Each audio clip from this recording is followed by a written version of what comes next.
ದೇವರಿಗೆ ಸ್ತೋತ್ರ. ಇಬ್ರಿಯರಿಗೆ ಬರೆದ ಪತ್ರಿಕೆ 3ನೇ ಅಧ್ಯಾಯ 1ರಿಂದ ವಚನಗಳು. ಮೋಶೆಗಿಂತ ಯೇಸು ಶ್ರೇಷ್ಠನು.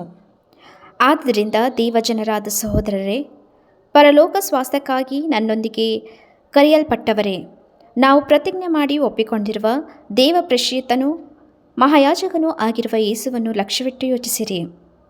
ಮೋಶೆಯು ದೇವರ ಮನೆಯಲ್ಲೆಲ್ಲ ನಂಬಿಗಸ್ತನಾಗಿದ್ದಂತೆಯೇ ಯೇಸು ತನ್ನನ್ನು ನೇಮಿಸಿದಾತನಿಗೆ ನಂಬಿಗಸ್ತನಾಗಿದ್ದಾನೆ.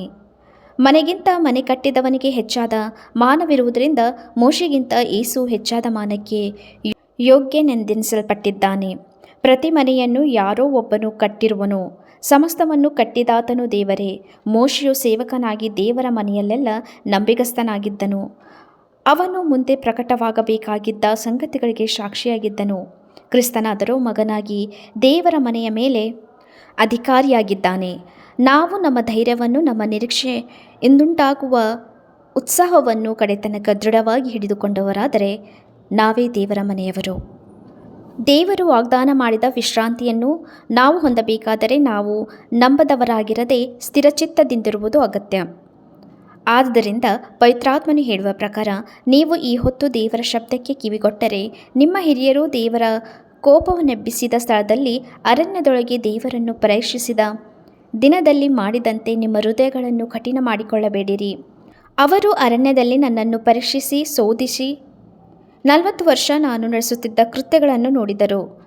ಆದ್ದರಿಂದ ನಾನು ಆ ಸಂತತಿಯವರ ಮೇಲೆ ಬಹಳವಾಗಿ ಕೋಪಿಸಿಕೊಂಡು, ಅವರು ಯಾವಾಗಲೂ ಹೃದಯದಲ್ಲಿ ತಪ್ಪಿ ಹೋಗುವರು ಎಂದು ಹೇಳಿದೆನು. ಆದರೆ ಅವರು ನನ್ನ ಮಾರ್ಗವನ್ನು ತಿಳ್ಕೊಳ್ಳಲಿಲ್ಲ. ಹೀಗಿರಲು ಇವರು ನನ್ನ ವಿಶ್ರಾಂತಿಯಲ್ಲಿ ಸೇರುವುದೇ ಇಲ್ಲವೆಂದು ಕೋಪಗೊಂಡು ಪ್ರಮಾಣ ಮಾಡಿದೆನು. ಸಹೋದರರೇ, ನೋಡಿಕೊಳ್ಳಿರಿ, ಜೀವ ಸ್ವರೂಪನಾದ ದೇವರನ್ನು ಬಿಟ್ಟು ಹೋಗುವ ಅಪನಂಬಿಕೆಯುಳ್ಳ ಕೆಟ್ಟ ಹೃದಯವು ನಿಮ್ಮೊಳಗೆ ಯಾವನಲ್ಲಿಯೂ ಇರಬಾರದು.